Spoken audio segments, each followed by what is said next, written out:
So I feel like One Heart Ministries is huge, like for the children and for the families that, like my aunt who didn't want to put them in there, but had to get herself prepared to take care of 2 children. It's huge to know that your child is going to a Christian home. You know, sensing love for the first time.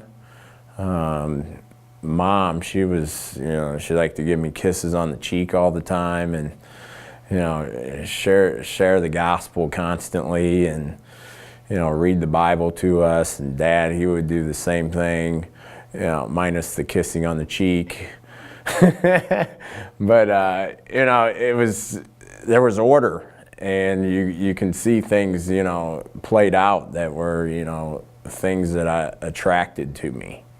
You know, coming from such a chaotic environment where there was a lot of neglect to just an environment of oneness, and just seeing that family dynamic was huge. You know, having siblings to play with, and the sense of not having to worry about anything, just being able to, I guess, kind of enjoy life, you know, at a young age. It just felt very comfortable, and I think it has a lot to do with their faith. I really do. I think that it had a lot to do with that. I know now, you know, at the time, of course I didn't know anything about Jesus. And in fact, that night when I went in foster care that night,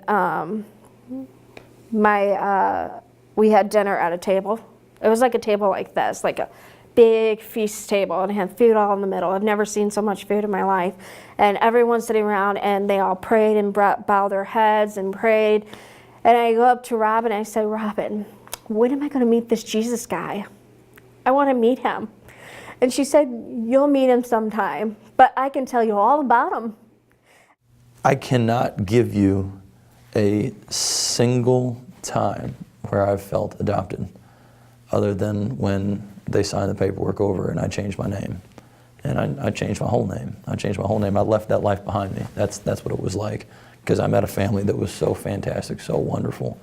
And it wasn't a drastic change in my name, but it was enough. I changed it from Jody Lee Buchanan. That's a name that I haven't used in I don't know how long. I haven't even spoke that name in probably years.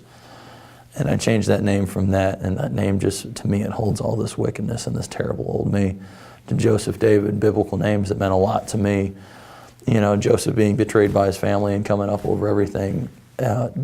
David and Goliath, he overcame great things, you know. And I mean, once you truly get into my story and you see where I came out of, I mean, I'm not trying to toot my own horn, but I'm surprised I'm not dead myself, to be completely honest. We changed those names, and she helped me pick those, and I changed it to Joseph David Cruzy. I go by JD. I left that behind me, and not for a second do I ever turn back. Like drug issues with other people that I know, and so it comes back, but I always, sometimes I'm like, how do I get through all this? But I always go back to God, and it always gets me through. And I've got the greatest family ever.